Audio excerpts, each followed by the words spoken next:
Assalamualaikum Arsya. Waalaikumsalam. Kita tunggu dulu sebentar ya, teman-teman yang lainnya.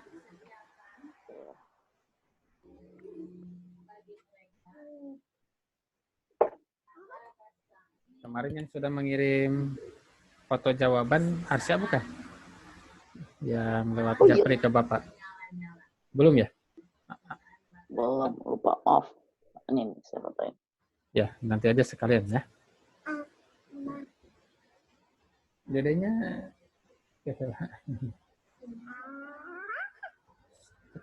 kepengen ya.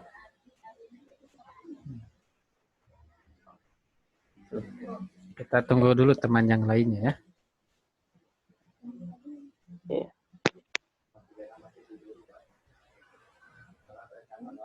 Ban? Oh.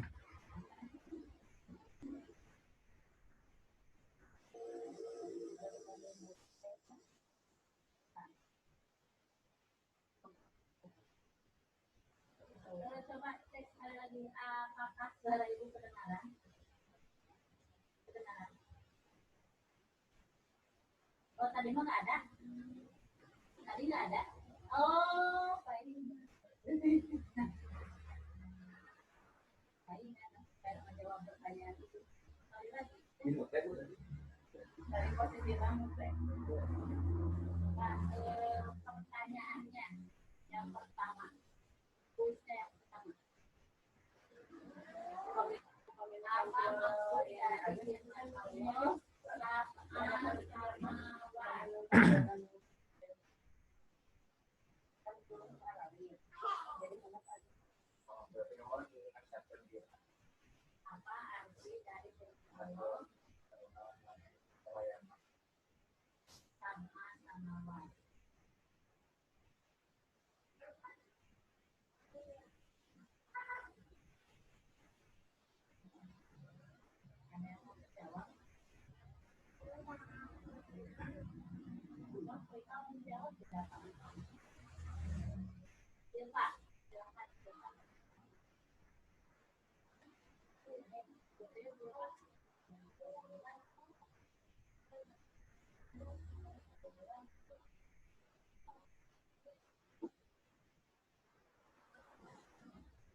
Arisa sama katanya belum join ya.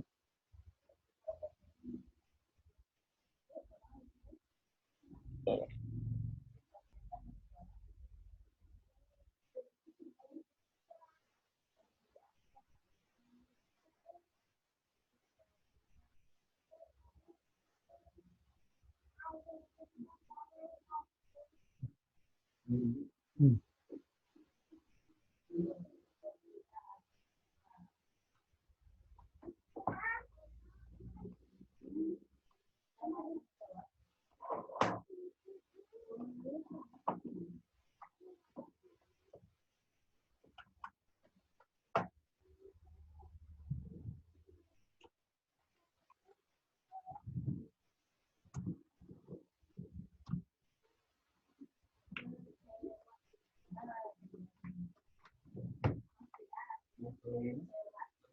Ulang?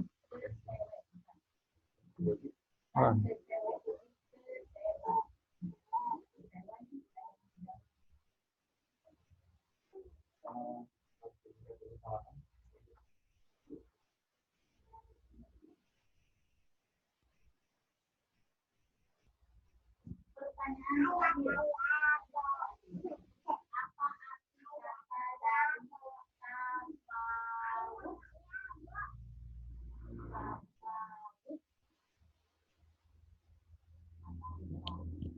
Kita tunggu sampai 8.30. Kalau misalkan sudah 8.30 masih belum join juga, kita akan mulai ya. Iya, Pak. Ya, sambil ngisi waktunya, Arsya, terkait pertanyaan-pertanyaan yang kemarin dalam PR-nya, yang pertama, coba sebutkan apa arti sholat secara bahasa dan secara istilah.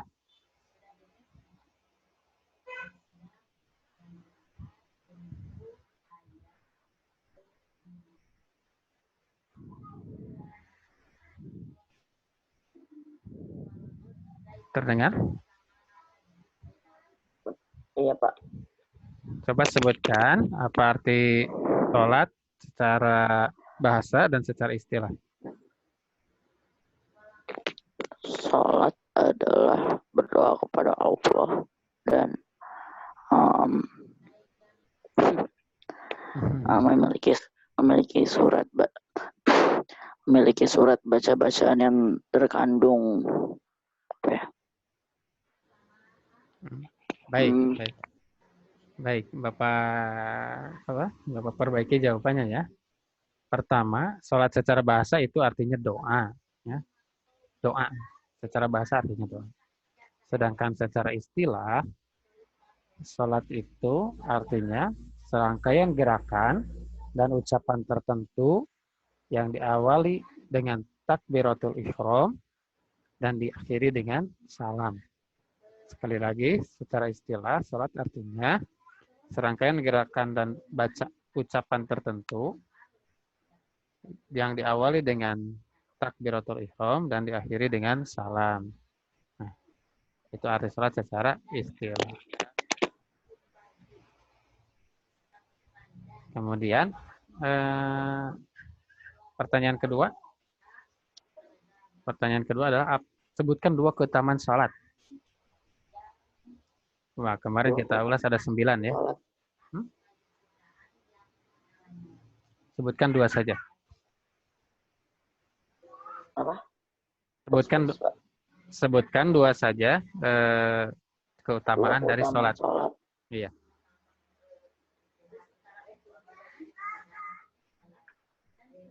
Keutamaan sholat. Lupa lagi ya.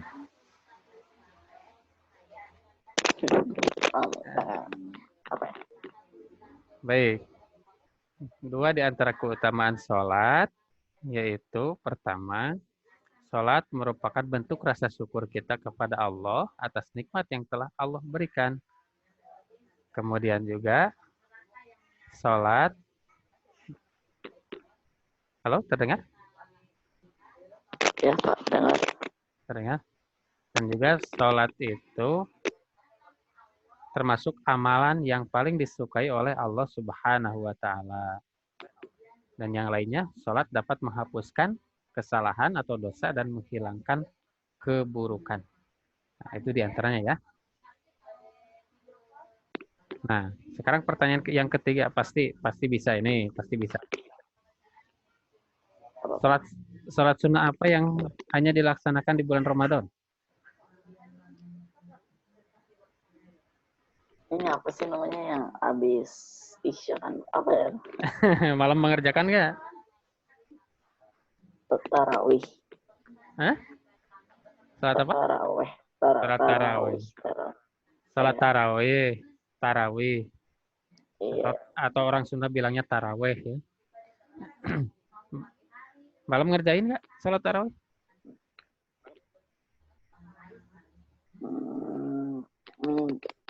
Enggak.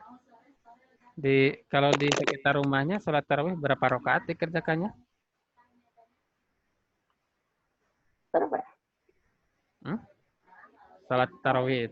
Ya, sholat tarawih itu ada yang mengerjakannya 11 rakaat.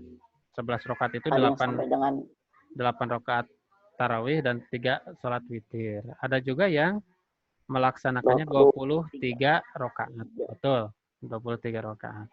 20 rakaat sholat tarawihnya, kemudian witirnya 3 rakaat. Baik, karena belum ada yang gabung juga, nanti mungkin gabungnya setelah mulai pembelajaran. Tapi kita mulai aja ya, sekarang ya. ya. Mulai aja sekarang ya. Ya, Pak. Sambil nunggu yang lain kita mulai pelajarannya. Untuk hari Senin ini ya, tanggal 11 Mei 2020. Ya. Assalamualaikum warahmatullahi wabarakatuh. Waalaikumsalam warahmatullahi wabarakatuh. Baik. Sebelum masuk ke pembelajaran kita berdoa dulu. Walillahi robba wabil islami dina wabi muhammadin nabiyya wa rasula. Rabbi zidni ilma warzuqni fahma wa amalan mutaqabbala. Amin. Rabbi syrah li sadri wa yassir li amri wa hlul 'uqdatam min lisani yafqahu qawli. Bi rahmatika ya arhamar rahimin. Amin. Baik. Kita akan membahas, untuk hari ini kita akan membahas tentang sejarah Nabi Muhammad SAW ya. Nanti dalam membahas sejarah ini supaya lebih mudah dipahami, Bapak akan tampilkan tayangan-tayangan dalam format kartun yang berkaitan dengan sejarah Nabi Muhammad SAW ya.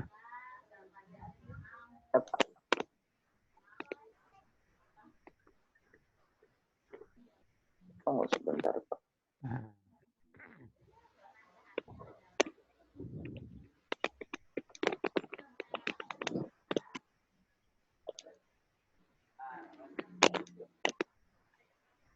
Nah, ya sudah terlihat Sudah. lembar presentasinya ya. Baik, sejarah Nabi Muhammad SAW. Nah, seperti tadi yang Bapak sebutkan bahwa untuk materi sejarah ini supaya lebih mudah dipahami, kita akan menampilkan tayangan yang berkaitan dengan sejarah Nabi Muhammad SAW. Tolong perhatikan baik-baik tayangan berikut ini ya. Ya.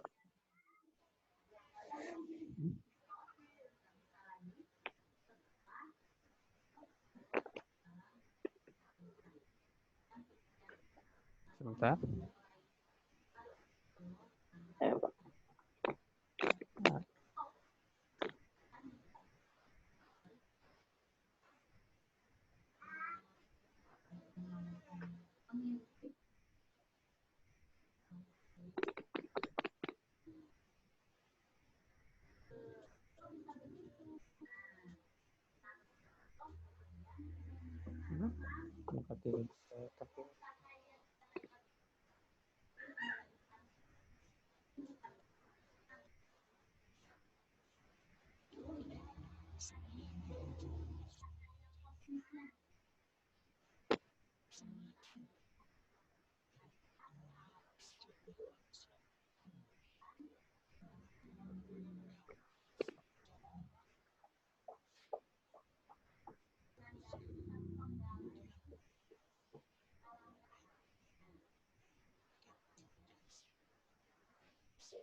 Pak.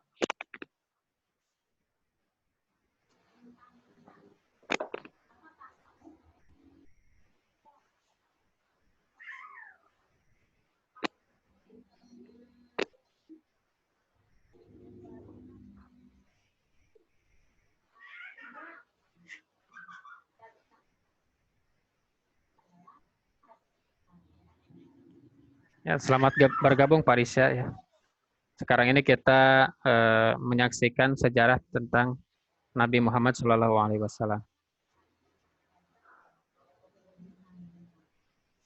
Apa Pak? Putus-putus Pak?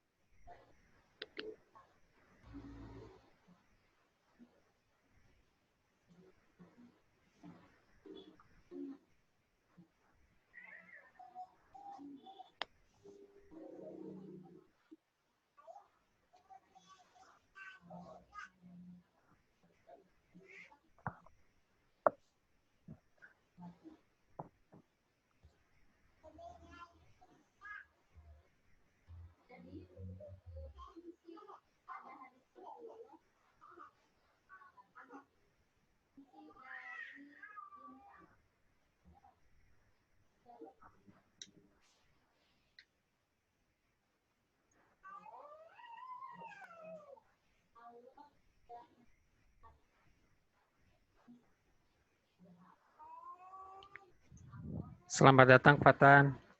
Kita sekarang ini sedang belajar tentang sejarah Nabi Muhammad SAW ya. Ya.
Maaf terhenti ya.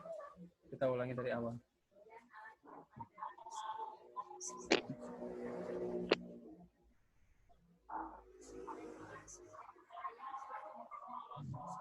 Ya. Kita ulangi dari awal ya.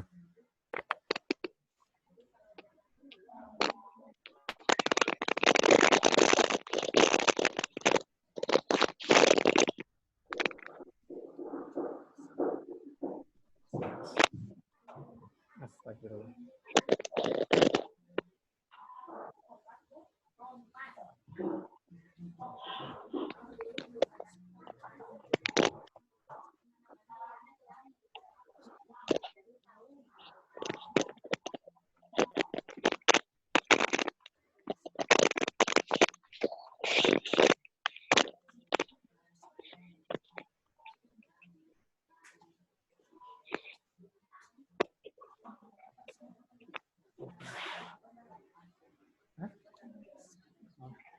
Untuk biji tayangan. Biji tayangan. Belum tentu.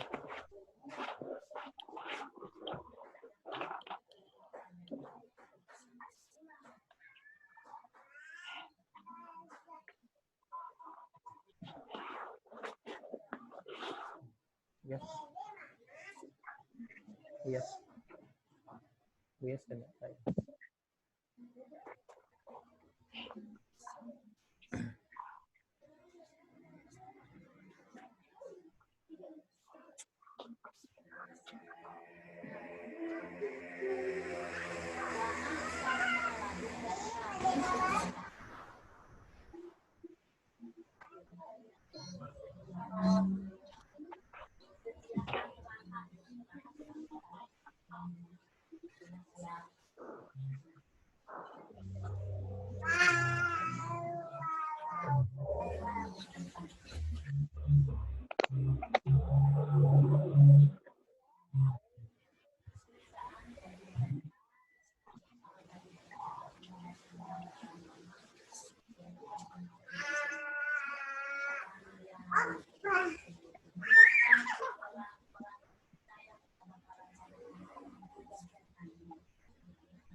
Ini adalah kakeknya Nabi Muhammad ya, Abdul Muttalib. Iya.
Ini adalah Halimatus Sa'diyah.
Bunyi enggak?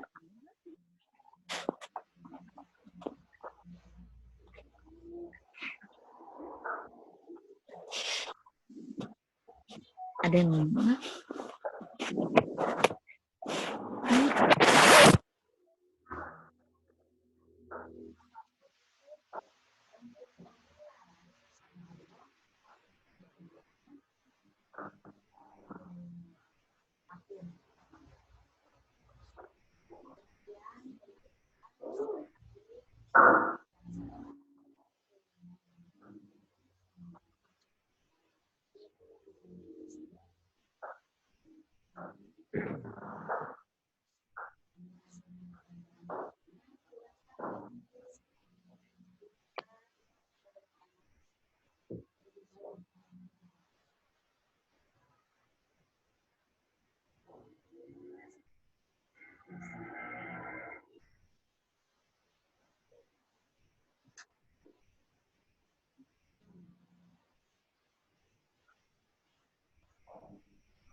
Ilmu nu eta nu pengkeren paling dituin sapil sok lewat tapi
dari kemudian 820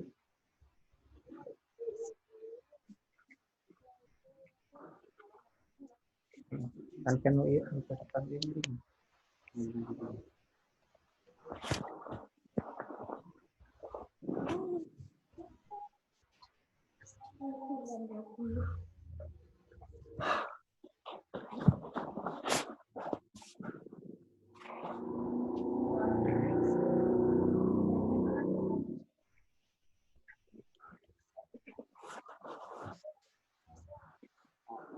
Saya ini mau upload lagi.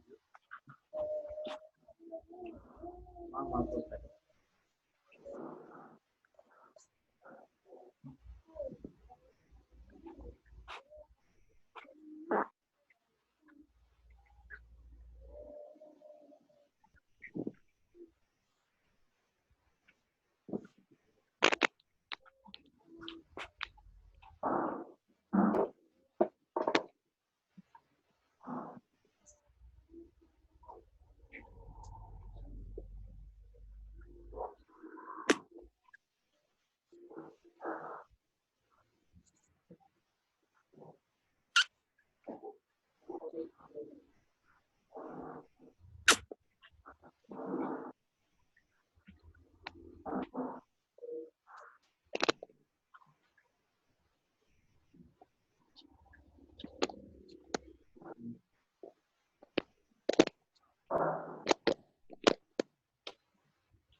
Ayo.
Baik.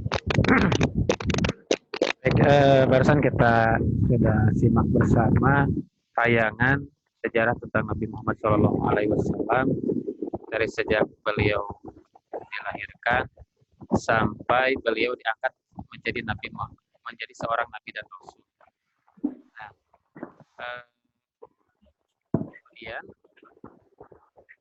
kemudian apa namanya?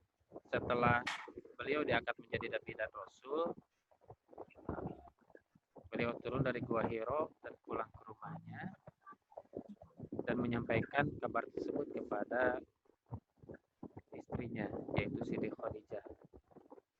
Nah, kemudian setelah itu Nabi Muhammad diperintahkan Allah Subhanahu wa taala untuk mulai berdakwah, mensyiarkan ajaran agama Islam.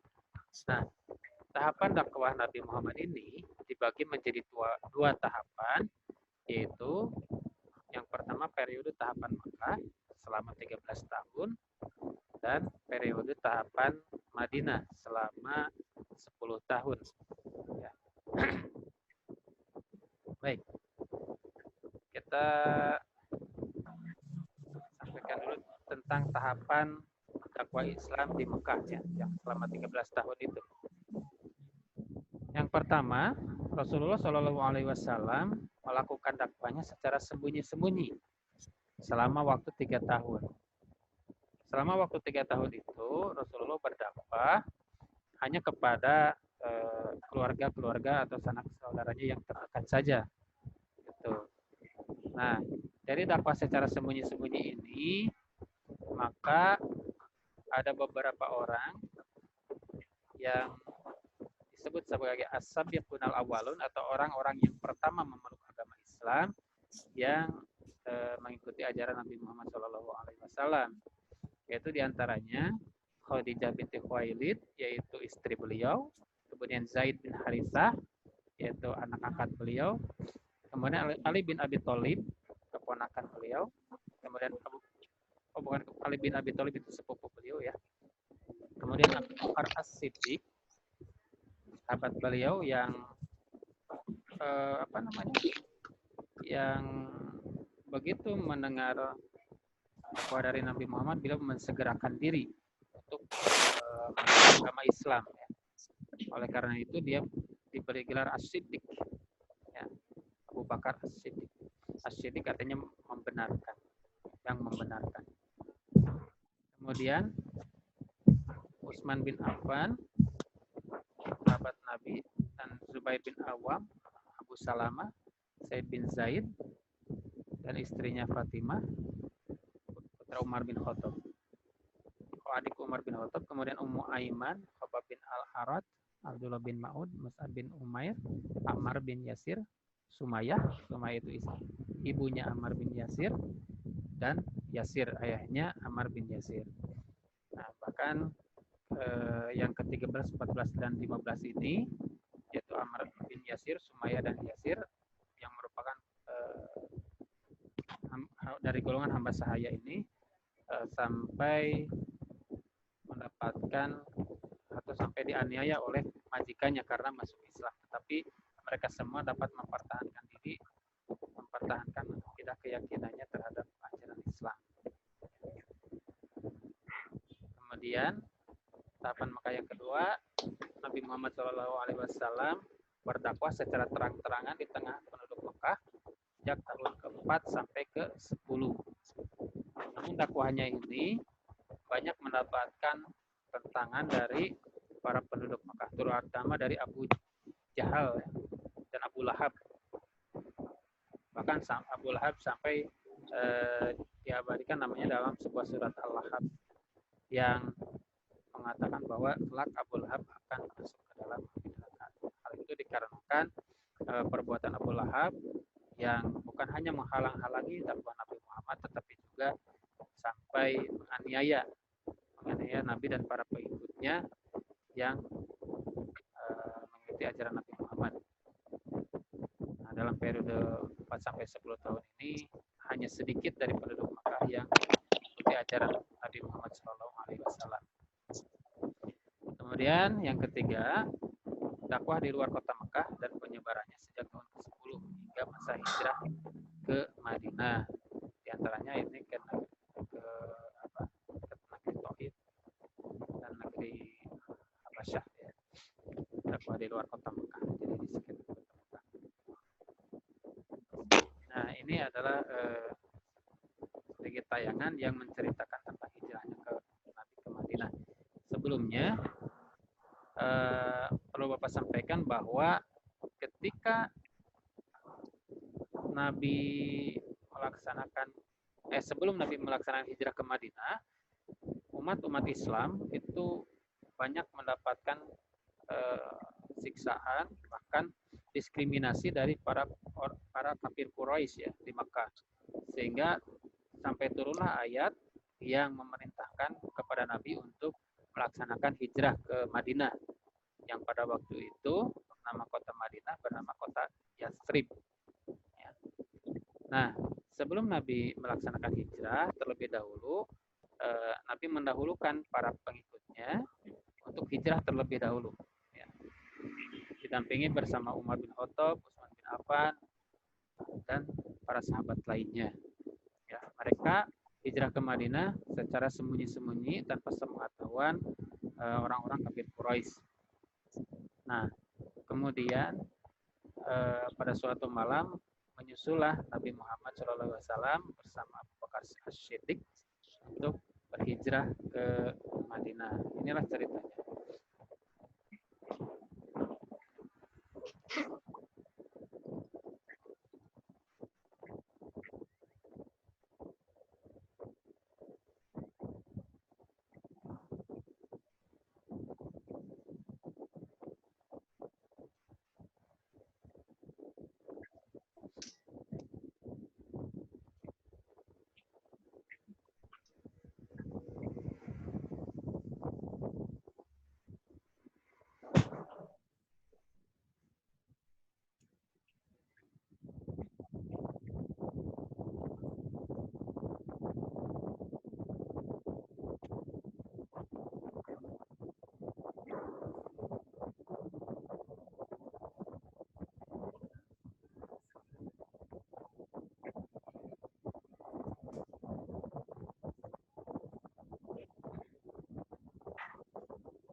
Inilah hijrahnya Nabi bersama Abu Bakar As-Siddiq.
Barusan kita menyimak perjalanan hijrahnya Nabi Muhammad ke Yathrib atau yang sekarang dikenal dengan Madinah.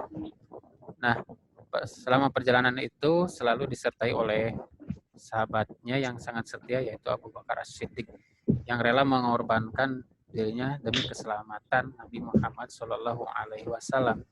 Dan yang hijrah paling terakhir adalah Ali bin Abi Thalib, yang ketika Nabi Muhammad keluar dari rumah, Ali bin Abi Thalib menggantikan posisinya di rumah, yang membuat seolah-olah Nabi Muhammad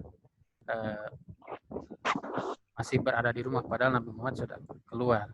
Dan itu strategi itu mengelabui para kaum kafir Quraisy yang hendak datang untuk membunuh Nabi Muhammad SAW.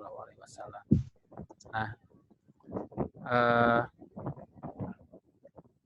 maka yang setelah hijrah Nabi Muhammad, periode yang kedua yaitu tahapan dakwah Nabi Muhammad di Madinah, yaitu selama 10 tahun. Nah, dakwah Nabi Muhammad di Madinah ini selama 10 tahun ini hampir tidak mendapatkan kesulitan sama sekali, karena sebelum hijrahnya Nabi tersebut, para perwakilan dari penduduk Madinah, itu dari suku Aus dan suku Khazraj, itu ada 12 orang yang mendatangi Nabi ketika Nabi masih berada di Makkah dan berbaiat kepada Nabi untuk berjanji supaya tetap setia kepada Nabi. Nah, sehingga janjinya tersebut dikenal dengan Baiatul Aqobah. Isi Baiatul Aqobah itu terdiri dari 3 perkara, yaitu yang pertama tidak menyekutukan Allah Subhanahu wa taala dengan sesuatu apapun. Kemudian yang kedua melaksanakan apa yang Allah perintahkan. Kemudian yang ketiga meninggalkan apa yang Allah larang. Itulah sebagian cerita tentang Nabi Muhammad SAW dari mulai kelahiran beliau sampai hijrahnya Nabi Muhammad SAW ke Yathrib atau yang sekarang kita kenal sebagai Madinah. Ya. Baik, ada pertanyaan sampai sekarang? Dari Asya ada pertanyaan? Tidak ada. Dari Parisya ada pertanyaan? Dari Fatan ada pertanyaan barangkali? Ada pertanyaan? Tidak ada. Baik. Untuk pertanyaan hari ini, silakan dicatat. Sambil lihat di layar ya. Yang pertama, peristiwa apakah yang terjadi pada saat kelahiran Nabi Muhammad? Peristiwa apakah yang terjadi pada saat kelahiran Nabi Muhammad?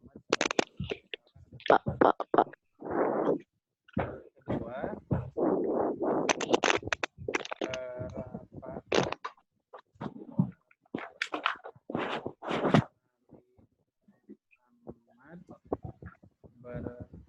Kedua, kenapa Nabi Muhammad berdakwah di Makkah dan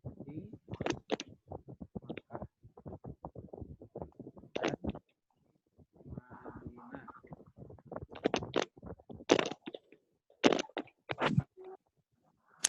Yang ketiga, bersama siapakah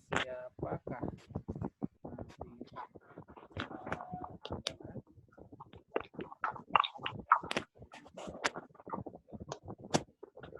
Muhammad hijrah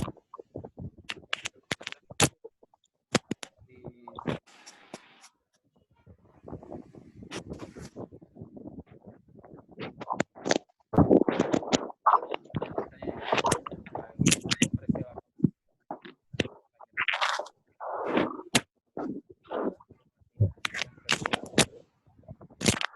lamakah Nabi Muhammad berdakwah di Makkah dan Madinah? Nabi Muhammad. Yang ketiga, bersama siapakah Nabi Muhammad Shallallahu Alaihi Wasallam hijrah ke Madinah? Pak.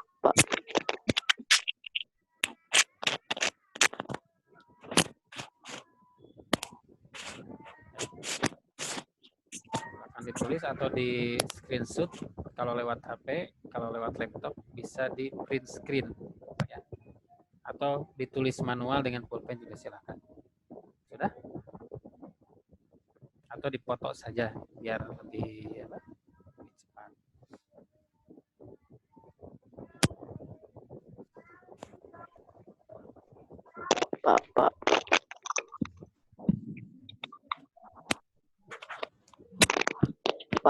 Pak. Ya, bagaimana Arsya? Jawabannya saja boleh nggak, Pak? Jawabannya saja? Boleh. Nah, besok disetorkan jawabannya ya. Bukan besok, tapi nanti disetorkan jawabannya lewat WA, boleh lewat WA grup atau lewat lewat di Japri, boleh. Oh, lebih baik lewat grup saja ya, lewat grup Sanlat. Dipotokan jawabannya. Nah, nanti Bapak akan periksa apakah jawabannya sudah betul atau tidak. Berikut dengan jawaban-jawaban yang dari pertanyaan yang sebelumnya ya. Baik. Cukup sekian untuk pelajaran dari Bapak hari ini. Kemudian jangan lupa setelah ini ada pelajaran tahsin dan tahfiz ya. Tetap online ya. Baik. Kita tutup perjumpaan kita hari ini. Subhanakallahumma wa bihamdika asyhadu an la ilaha illa anta astaghfiruka wa atubu ilaik. Wassalamualaikum warahmatullahi wabarakatuh. Waalaikumsalam warahmatullahi wabarakatuh.